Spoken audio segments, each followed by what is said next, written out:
ada salah seorang yang mengirimkan ayat Alkitab kepada saya untuk membuktikan bahwa Yesus itu telah berdosa. Karena orang Kristen mengimani bahwa Yesus itu tidak pernah melakukan dosa, karena dia adalah Allah. Nah, tetapi dia memberikan atau mengirimkan satu ayat di dalam Lukas pasal 15 ayat yang ke-18. Begini bunyinya. Aku akan bangkit dan pergi kepada Bapakku dan berkata kepadanya, Bapa, aku telah berdosa terhadap surga dan terhadap Bapa. Jadi saudara-saudara, kalau saudara baca ayat itu secara terpisah dan tidak membaca ayat sebelum dan sesudahnya, maka saudara juga akan sampai pada kesimpulan seperti yang disampaikan oleh orang yang menanyakan ini kepada saya. Dan memang kalau ayat itu dicopot satu ayat, maka itu akan merujuk kepada pribadi Yesus. Karena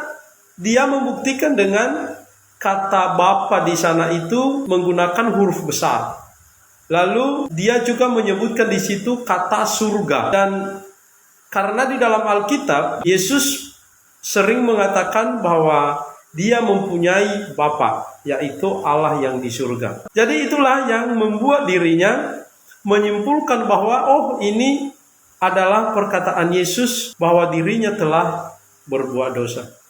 Sebenarnya kalau saudara baca pasal 15 ini dari ayatnya yang ke-11 sampai ke-32, maka saudara akan melihat Yesus sedang berbicara tentang apa di sana. Dan jelas di situ berbicara tentang perumpamaan tentang anak yang hilang. Dan Yesus membuat suatu perumpamaan di mana ada seorang yang mempunyai dua anak laki-laki. Dan di sini nanti berbicara tentang di mana yang bungsu ini dia mengambil semua hartanya atau warisannya kepada ayahnya untuk digunakan untuk berfoya-foya. Sedangkan yang si sulung, dia itu tetap tinggal kepada orang tuanya dan dia tidak mau berpisah kepada orang tuanya. Lalu ketika si bungsu ini sudah mengambil semua hartanya dan harta itu digunakan untuk berfoya-foya, lalu semua habis hartanya, kemudian dia kembali kepada ayahnya. Dan disitulah dia baru menyadari bahwa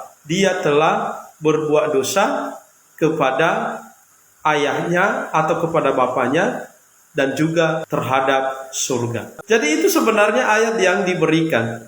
Jadi saudara-saudara, jika menemukan kesulitan-kesulitan seperti itu, maka saudara harus baca ayat sebelum dan sesudahnya supaya tidak terjebak pada pertanyaan-pertanyaan dari saudara-saudara kita yang berusaha untuk mencari-cari kesalahan iman kekristenan. Jadi saudara harus banyak belajar tentang Alkitab supaya saudara ketika menjawab pertanyaan, mempertanggungjawabkan iman saudara, saudara tidak salah untuk memberikan suatu pertanggungjawaban yang lugas. Jadi semoga hal ini memberkati saudara dan juga terkhususnya bagi si penanya atau kepada orang yang memberikan ayat itu untuk membuktikan bahwa Yesus telah berdosa. Sebenarnya itu bukan merujuk pada diri Yesus. Justru itu adalah merupakan suatu perumpamaan yang diberikan Yesus untuk menyampaikan suatu kisah kepada para pendengarnya. Semoga hal ini memberkati saudara. Tuhan Yesus memberkatimu. Amin.